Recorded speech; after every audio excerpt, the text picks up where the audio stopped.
So I'm going to kick things off with a discussion about the Circle and Visa partnership news. I'm really excited to welcome Cuy Sheffield, head of crypto for Visa, which appears to be an increasingly high-profile role for the storied payments giant. Welcome, Cuy. Great to be here. Thanks, Jeremy. Absolutely. So I thought first, I just wanted to kind of highlight some of the big items from our announcement, and then we can kind of drill into that a bit for folks. So just high level, we announced a partnership, Circle and Visa together, to bring the benefits of stablecoins to businesses worldwide. And at the core of this is this goal to enable businesses around the world to take advantage of the combined strength of USDC, which, as we know, is a fully reserved digital dollar stablecoin supported on multiple public blockchains, and combine that with Visa's global payments platform and network. It's obviously been a big year for stablecoins, and you've been paying very close attention. The three key pieces on the partnership that we can talk about here, I think the first is we're taking a Circle business account, which is a new kind of payment banking type account that is digital currency native, stablecoin native, and we're enabling a corporate card on that, which will enable corporations, their employees, to store value in USDC and spend value in USDC with more than 60 million merchants worldwide who accept Visa. And Circle's the first crypto firm to announce a corporate card. The second piece is something I'm very excited about, which is this introduction of a seamless stablecoin-based, USDC-based payouts experience that's tightly connected to a rapidly growing network of Visa partner wallets. Visa has become sort of the card network of choice for digital currency wallets. Over 25 approved card programs. Using Circle APIs, businesses will be able to automate with a seamless user experience, both for the business and the end payee, a seamless experience with the settlement infrastructure all being built on USDC and ultimately delivering value to those users' wallets, which they can in turn spend at Visa points of sale as well. And then together, working with Visa on educating and enabling Visa's global network of hundreds of fintech partners in the Fintech Fast Track program, and select marketplaces around the world who are looking to take advantage of digital dollar stablecoins, global scale payouts, taking advantage of this integration that we're doing and the work that we're doing together. So that's the high level. And obviously it's been a pleasure working with you on this over the preceding months. But maybe, it'd be great just to hear from you, Cuy. I would love to hear you talk through this from a Visa perspective. And maybe if you could just start with the broader approach and thesis and how you arrived at this Visa approach to stablecoins and USDC. Yeah, sure. So first off, we're incredibly excited about the partnership with Circle, and so when most people think about Visa, they think about the retail card network, but increasingly we're really becoming what we call a network of networks, where we want to participate and add value to every transaction, whether it's consumer to business, business to consumer, or business to business. And so we see Visa as really becoming a single point of access for clients to move value over VisaNet or over new networks that emerge in the future. And public blockchains and digital currencies like USDC are really just additional networks. And so we think that there's an important role for us to play to be a bridge between new digital currency wallets and our network of 60 million merchants across the world, as well as to explore how payment innovations like digital currencies can enable new payment flows. And so over the past year, we've really been closely following the growth of the stablecoin ecosystem. And we've seen USDC emerge with this really vibrant global developer ecosystem. And it's amazing to see the activity and excitement from developers across the world really with a range of use cases that they're looking to build on it. And so we're seeing interest from clients and fintechs and businesses in digital currency wallets and the potential to be able to use USDC. And so it was natural for us to want to partner with the leading platforms like Circle to help figure out how we can bring our products and services and our network to Circle's clients and enable additional value and utility for USDC. It's awesome. And so maybe just talk a little bit about, we're building this partner wallet, network that can connect, businesses and the funds they have, marketplaces that have sellers or suppliers or others, and kind of connect them to these digital wallets around the world. Talk about the build out of that network of wallets, what that represents in terms of an opportunity for commerce firms in particular. Yeah, so over the past year, what we've really done is we've gone out and we've partnered with the leading consumer-facing wallets to help them be able to issue Visa credentials. And we want to work with every regulated digital currency wallet across the world. And so we've established Visa as the leading card network for digital currency wallets. So now next is kind of what can we do with that network, and how can we add additional value to them. And so we started looking at what are payment use cases and new payment flows that stablecoins like USDC could potentially power for businesses. And we think things like cross-border payouts and disbursements could be one of these really interesting flows to explore. But in order to be able to have a broader set of clients to be able to leverage something like USDC to be able to make payouts, you need to have a few things.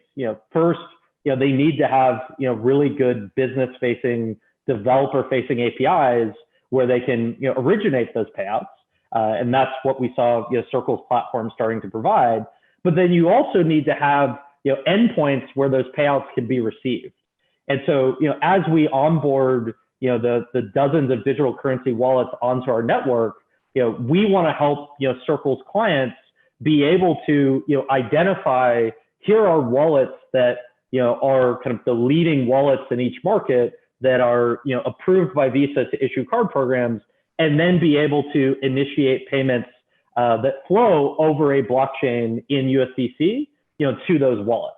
And then the last piece is once someone receives a USDC payout to a wallet, whether they're a business, whether they're a consumer, you need to have off ramps. You need to have an easy way to be able to spend that value.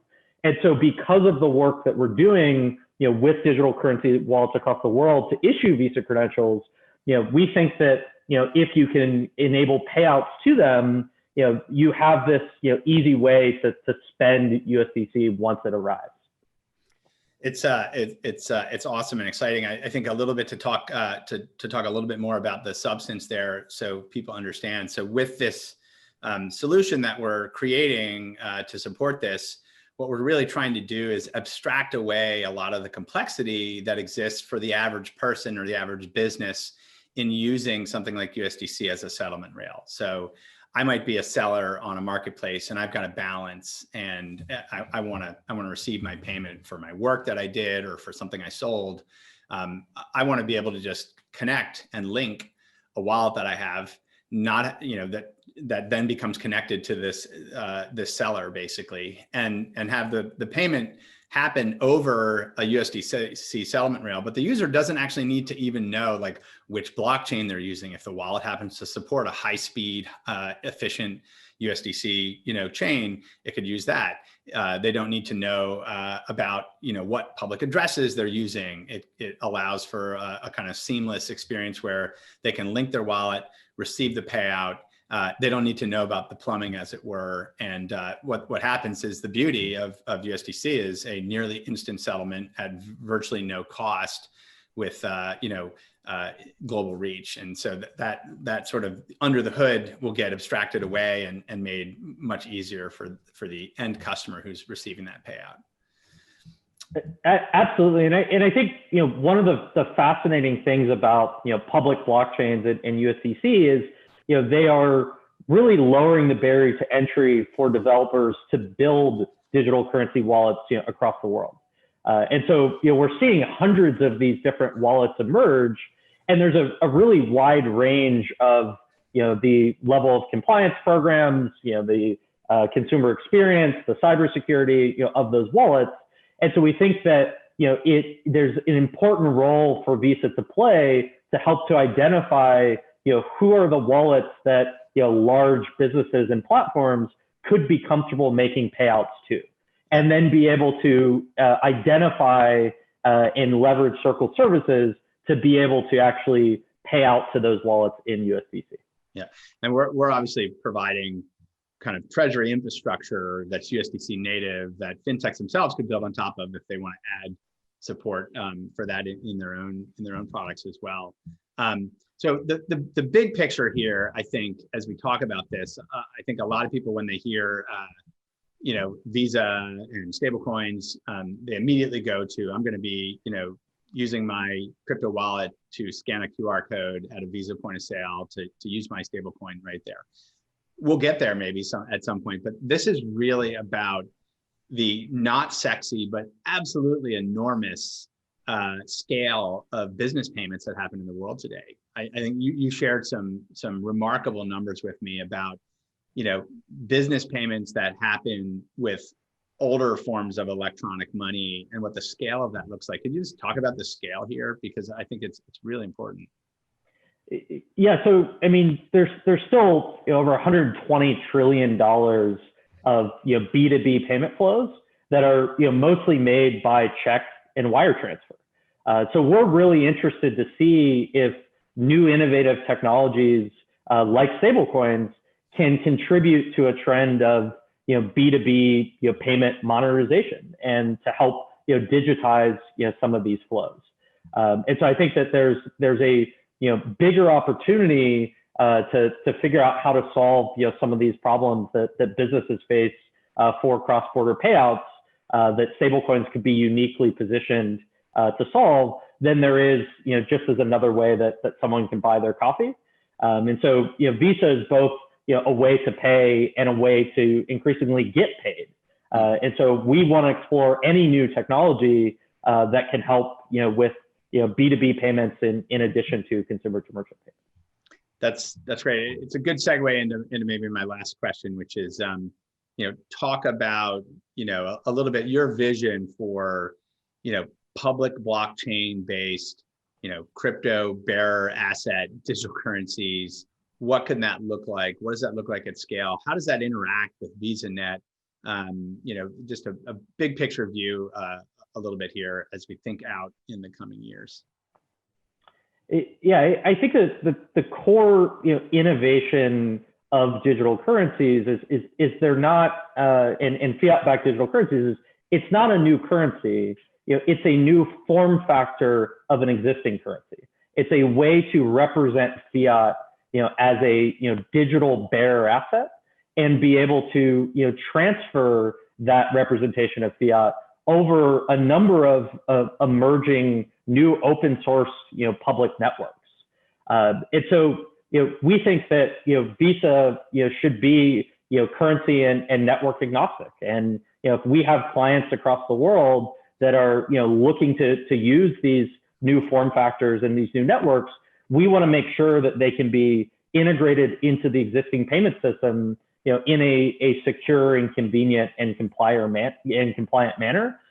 So we plan to continue to expand our network of networks over time, and we want to partner with the leading digital currency platforms and providers to help make sure that they can connect to our solutions.